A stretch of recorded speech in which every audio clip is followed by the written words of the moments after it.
أن رسول الله قد نهى عن القتال لنجزته. إلا تذكرة الذي خلق الأرض والسماء لنجزته.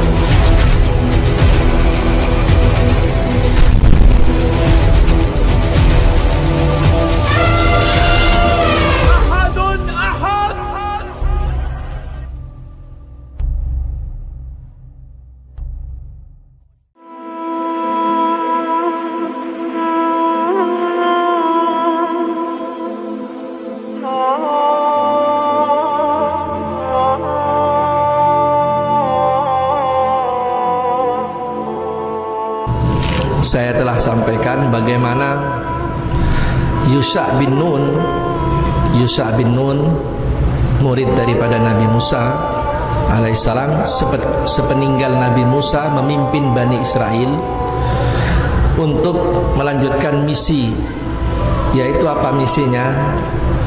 Berjihad untuk membebaskan Baitul Maqdis. Karena itu perintah Allah kepada Nabi Musa. Maka setelah Nabi Musa dan Nabi Harun wafat, misi itu dilanjutkan oleh Yusha bin Nun. Ya. Kemudian Yusha bin Nun memimpin Bani Israel untuk menyerang Baitul Maqdis. Ya, yang ketika itu dikuasai oleh kaum-kaum yang kuat, tapi mereka bukan raksasa sebagaimana yang menurut kisah Israiliyat yang palsu, kisah yang tidak bisa dipakai.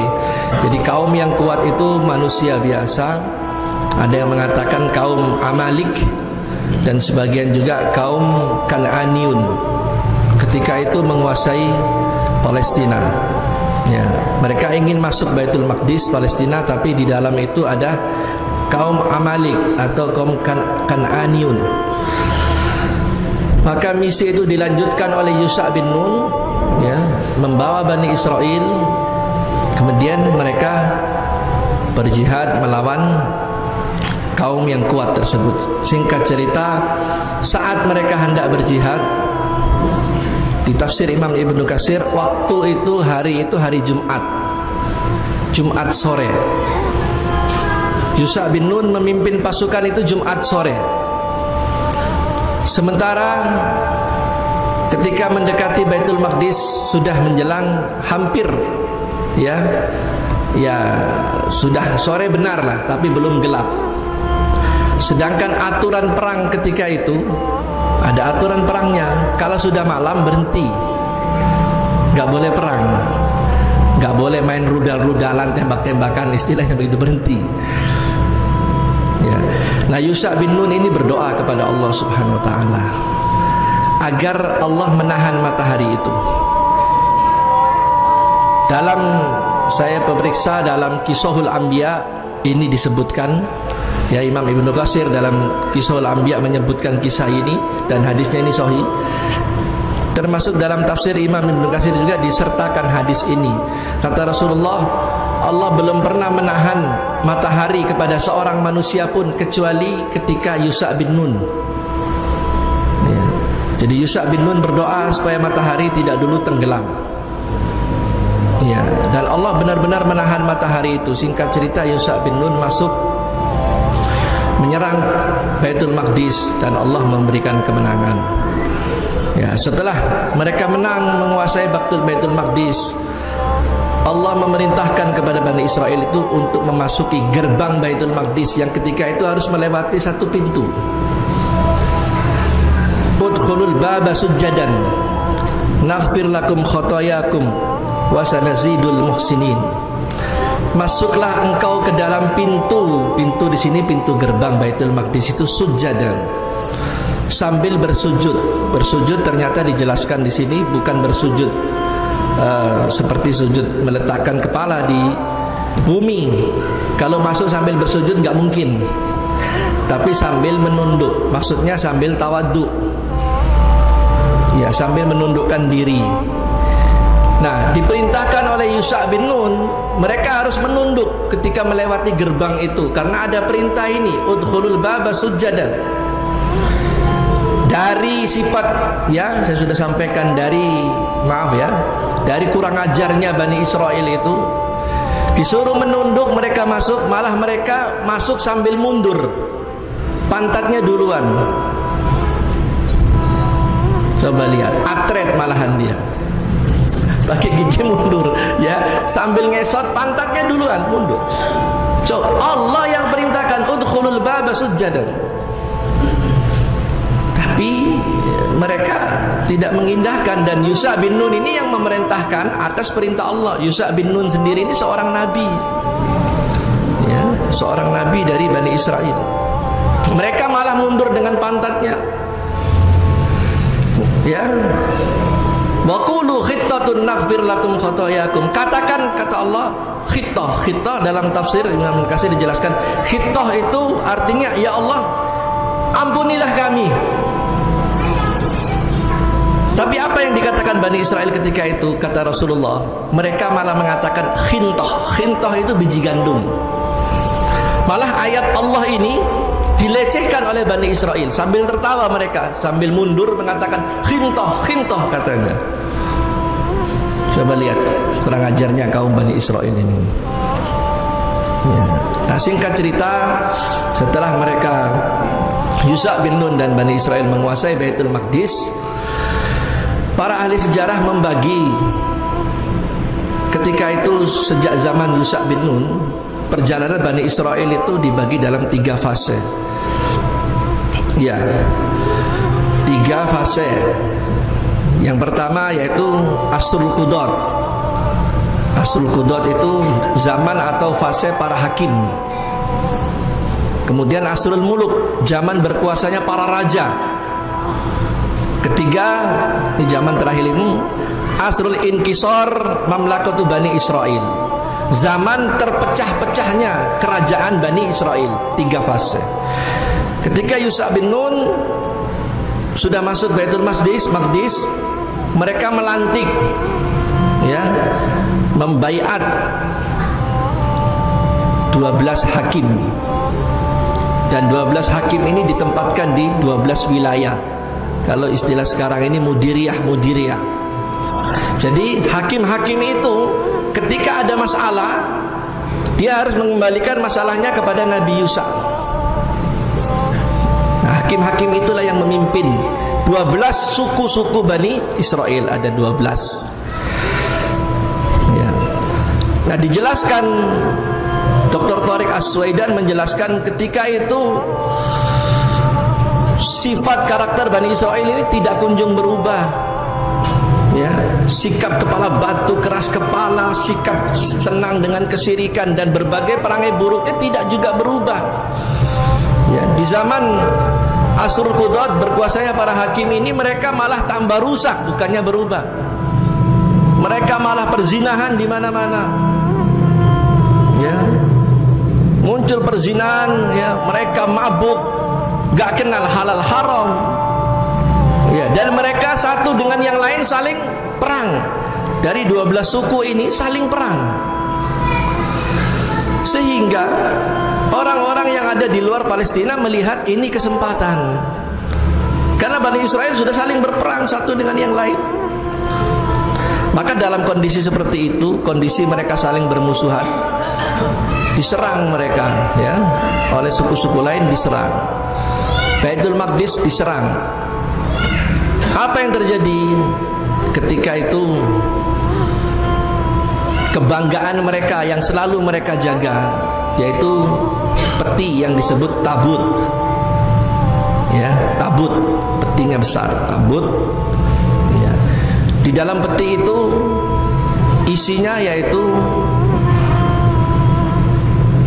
tulisan-tulisan kitab-kitab Taurat dan tongkat Nabi Musa, serta pakaian-pakaian Nabi Musa dan Nabi Harun alaihissalam di dalam peti itu.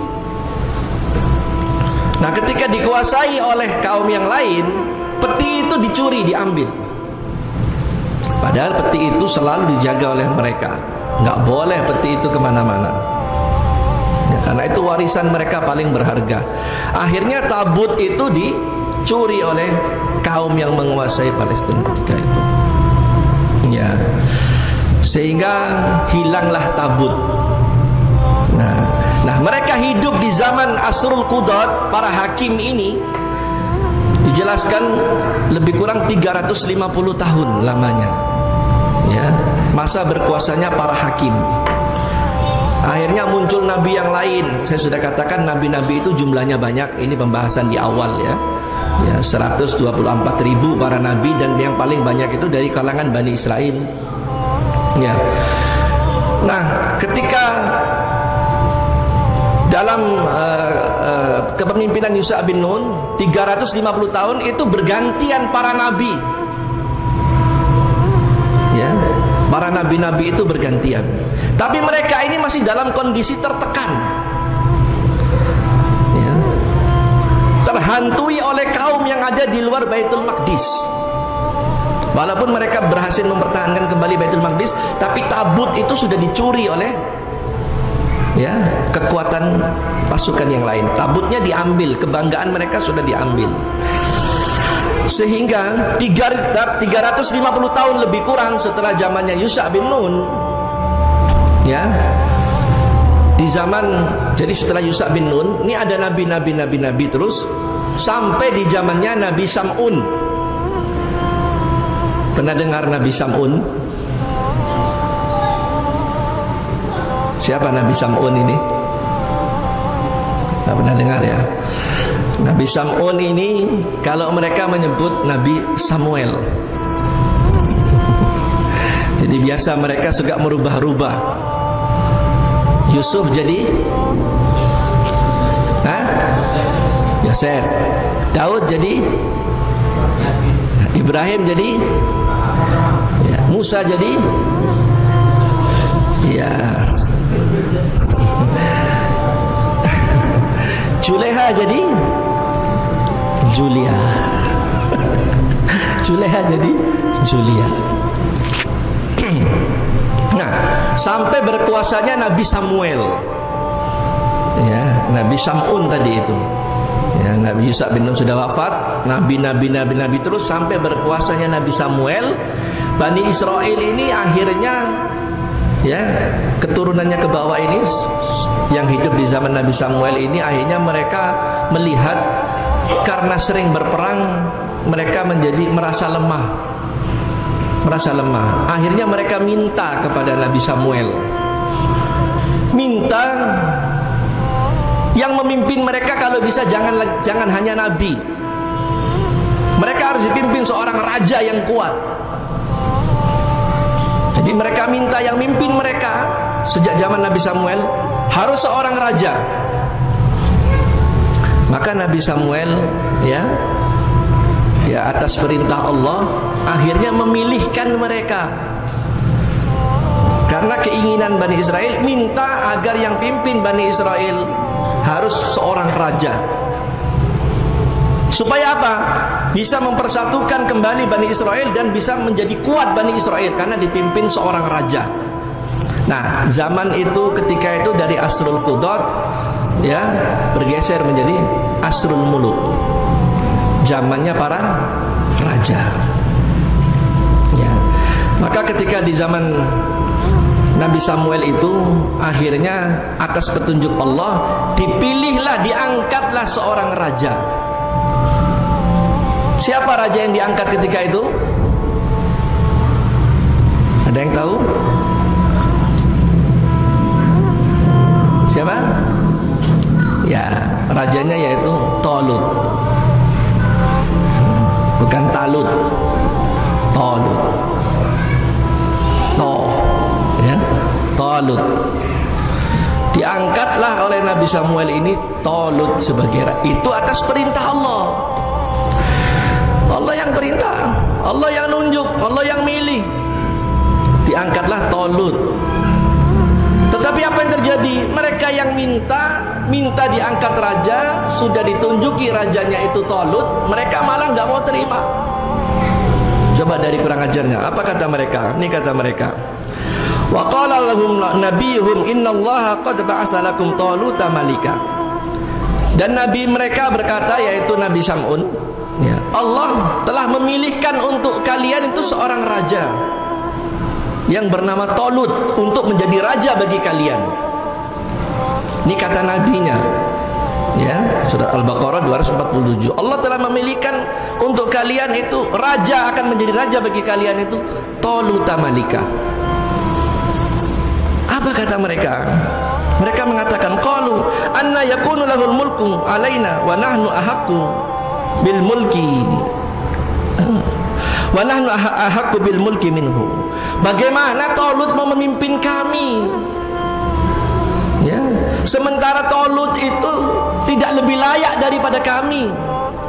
Jadi ada dua alasan mereka menolak Talut itu menjadi raja.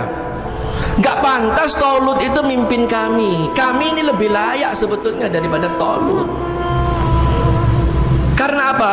Dijelaskan dalam tafsir, karena Talut ini bukan dari kalangan bangsawan. Dia hanya prajurit biasa. Nah, kebiasaan yang ada ketika itu, jika mengangkat seseorang itu diambil dari salah satu suku yang paling dominan dari 12 suku itu, yaitu dari garisnya Yahuza atau Yehuza kata mereka. Ini yang belakangan nanti kemudian terkenal menjadi Yahudi. Ya. Kebiasaan yang ada itu setiap mengangkat para pembesar itu mesti dari kalangan bangsawan, dari garisnya Yehuda. Sementara Talut ini hanya seorang prajurit biasa, bukan keturunan Yehuda. Ya. Kemudian yang kedua, walam yu'ta sa'atan minal mal, dan dia ini tidak punya harta yang banyak. Miskin Talut itu. Coba lihat, sudah minta raja, diberi raja. Allah yang memilihkan rajanya Talut, kata mereka gak layak dia jadi raja. Ya, kami lebih layak. Wa nahnu ahaqqu minhu. Kami lebih layak daripada dia. Nah, si Talut itu orang miskin. Nah, ini semua sengaja kita ceritakan dari awal supaya dapat gambaran bagaimana si karakter buruknya, sifat buruknya Bani Israel itu. Ya, coba ngeyelnya sejak zaman Nabi Musa. Ya, berbagai nikmat sudah dirasakan, berbagai mukjizat sudah digambarkan oleh Allah. Di depan matanya mereka melihat sendiri. Berbagai nikmat sudah diberikan. Ya, diazab karena keingkarannya, diampuni lagi oleh Allah, diazab lagi, diampuni lagi oleh Allah. Masih ditolong oleh Allah. Dan terakhir dimenangkan oleh Allah sampai masuk Baitul Maqdis. Sudah masuk Baitul Maqdis, disuruh masuk sambil bersujud, malah mereka mundur pantatnya duluan. Akhirnya setelah itu di zaman Asrul Muluk mereka meminta raja, diberi raja. Dan Allah yang memilihkan Talut Malika, Talut sebagai raja kalian. Karena mereka gak layak. Ya, kami lebih layak, dan Talut itu orang miskin. Ya. Qala innallaha astafa 'alaikum wa zadahum bastatan fil ilmi wal jism. Sesungguhnya Talut itu Allah yang milih. Dan Allah membekali Talut itu dengan dua. Talut itu dibekali oleh Allah dengan kelebihannya, yaitu apa? Kuat ilmunya, kuat fisiknya. Ya, jadi Talut itu pinter maksudnya dan kuat.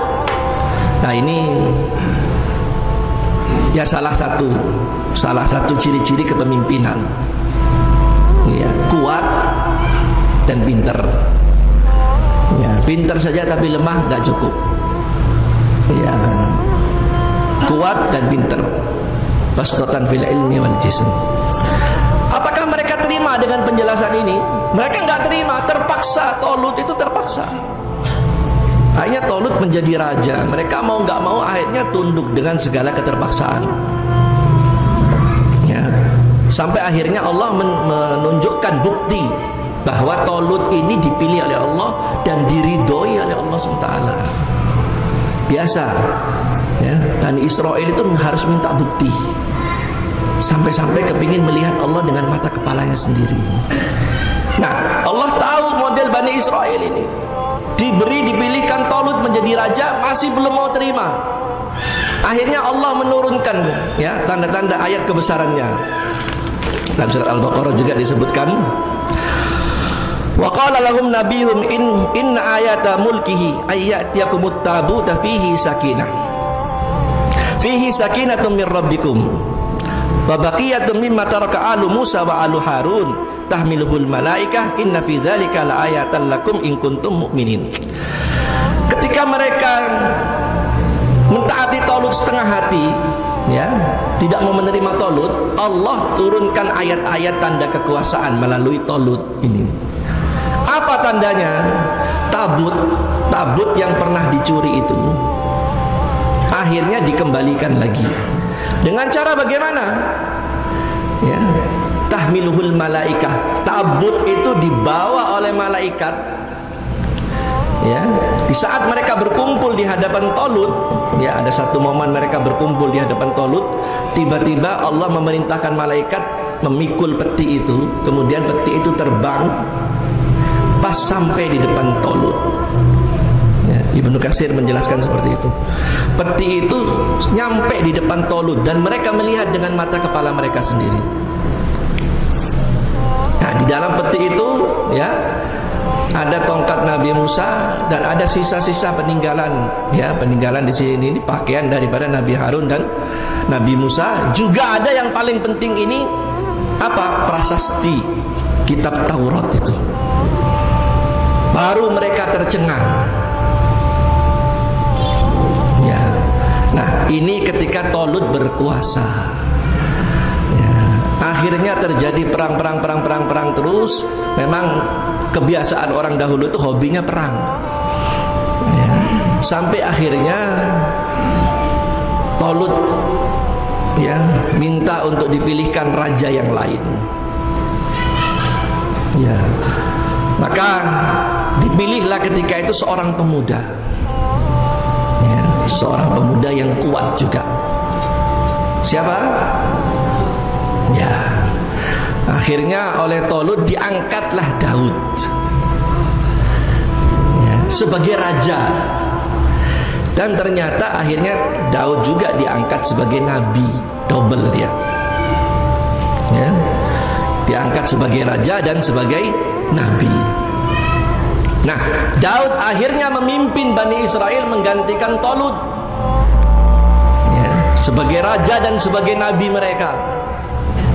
Ya, berperang sampai akhirnya Talut, ya, sampai akhirnya Daud berhadapan dengan Jalut. Ya, terjadi peperangan dengan pasukannya Jalut. Ya, akhirnya ketika itu Jalut dapat dibunuh dengan tangannya Nabi Daud alaihissalam. Bukan Talut yang membunuh, bukan Talut yang membunuh, tapi Daud yang membunuh. Ya, dibunuhlah oleh Nabi Daud dengan tangannya sendiri, Jalut ini. Ya. Dan setelah peristiwa itu Nabiullah Daud alaihissalam dinikahkan oleh Talut dengan anaknya. Ya, dinikahkan dengan anaknya Talut.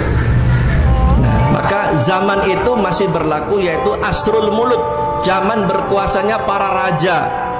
Nah, rajanya ketika itu sekaligus seorang nabi, Nabi Daud. Ya, dia menantunya Talut, orangnya kuat. Nabi Daud oleh Allah diberikan kitab yang oleh mereka disebut Mazmur, yaitu Zabur. Mereka menyebutnya Mazmur.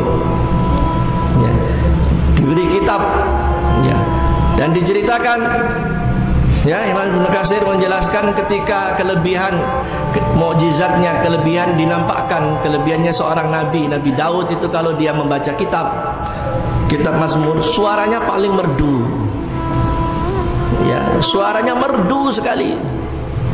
Sampai-sampai dikisahkan burung-burung dan gunung-gunung, tumbuh-tumbuhan itu bertasbih, ya, mendengar bacaannya Nabi Daud alaihissalam ini. Burung-burung dan gunung-gunung itu bertasbih, suaranya sangat merdu, ya, sehingga gunung, tumbuhan, burung bertasbih, ya, mendengarkan bacaannya Nabi Daud alaihissalam. Dan Nabi Daud ini orangnya kuat. Allah memberikan kekuatan Nabi Daud ini bisa melunakkan besi, ya, bisa melunakkan besi. Ada nggak sekarang orang begitu? Hah? Ada. Ya. Berguru dulu, dia naik gua-gua dulu 40 hari ya, nggak makan nasi, gantinya nasi roti barangkali. Ya 40 hari disuruh puasa dulu, nggak mandi, istilahnya mutih. Nanti kalau sudah begitu bisa ya, besi itu bisa belintir. Ada lagi jawara yang bisa melunakkan besi. Ini perutnya taruh besi ini. Besi berapa mili ini? Ya, ujung dengan ujung ini. Maju dua orang ini sampai besinya bengkok. Ya, itu bukan ilmu sesat, itu memang olah tubuh, kekuatan.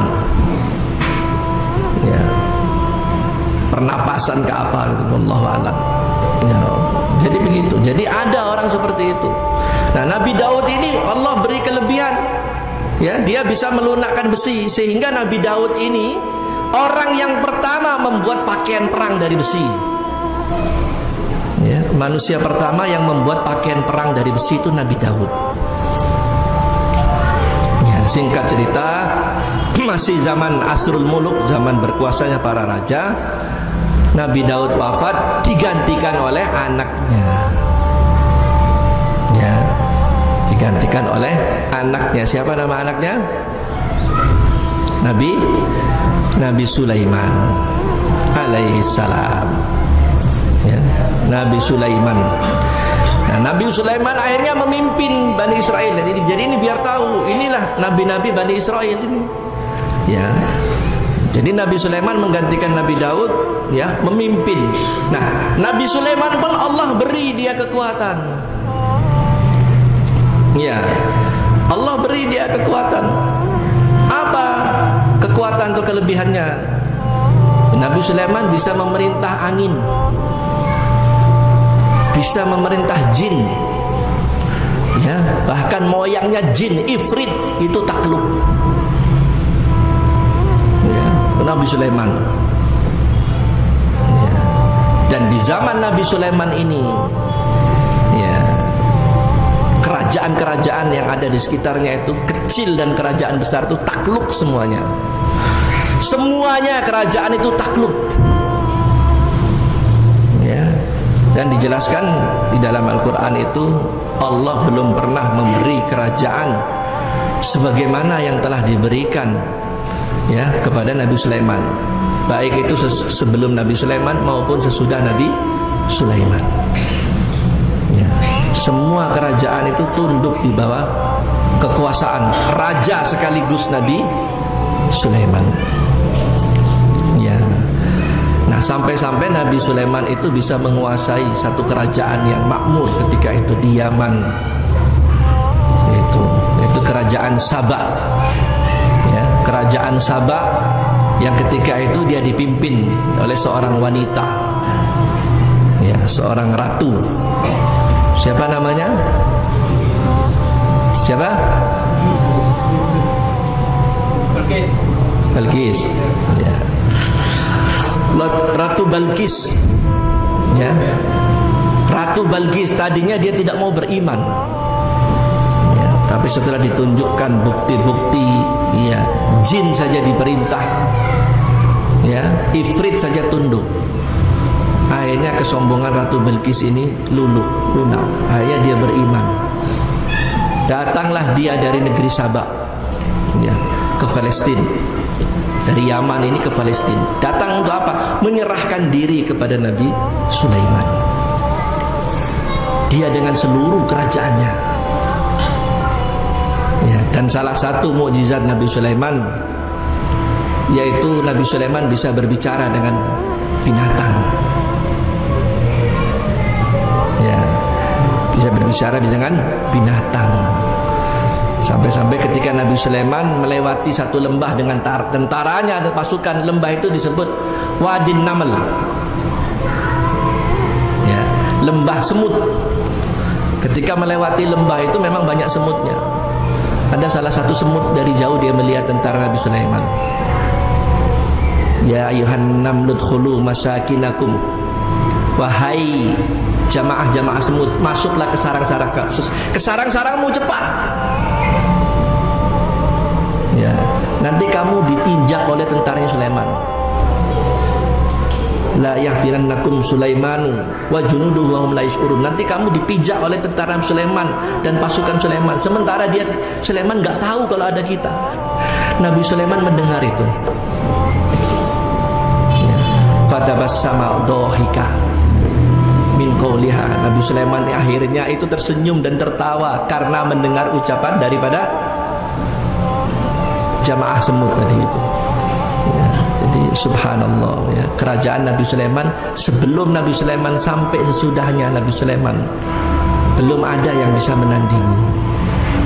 Bahkan nanti akhirnya setelah kisah ini masih ada satu pertemuan ya, satu pertemuan lagi kita akan selesaikan bab pertama, yaitu kita membahas asal-usul Bani Israel dan sifat-sifat Bani Israel. Satu kali pertemuan lagi insya Allah selesai. Setelah itu kita akan membahas bab kedua tentang akidah dan cara beribadatan Bani Israel. Bagaimana sesatnya akidah mereka, cara-cara ibadah mereka. Ya, sampai nanti cerita terakhir ini Nabi Sulaiman ini membuat ya istana, yaitu haikal, apa namanya? Haikal Sulaiman. Ya, istana Nabi Sulaiman yang oleh orang Yahudi itu sampai sekarang ya mereka bersikeras untuk membangun haikal Sulaiman di satu tempat yang diyakini itu bekas haikal Sulaiman. Ya, ada sebagian orang beranggapan haikal Sulaiman itu, kerajaan Nabi Sulaiman itu adanya di Borobudur. Borobudur itu haikal Sulaiman katanya. Ada yang berpendapat begitu. Kalau Borobudur haikal Sulaiman, sudah banyak orang Yahudi di sana. Ya. Borobudur itu haikal Sulaiman, diyakini seperti itu oleh sebagian orang. Mungkin karena di daerah Borobudur itu, di dekat situ ada satu kota namanya Sleman. Allahu a'lam. Ya. Mungkin ini aja dulu ya, karena sudah azan. InsyaAllah kita pekan depan, mudah-mudahan kalau nggak ada halangan kita selesaikan bab pertama insyaAllah. Subhanakallahumma bihamdika asyhadu an la ilaha illa anta astaghfiruka wa atubu ilaik. Assalamualaikum warahmatullahi wabarakatuh.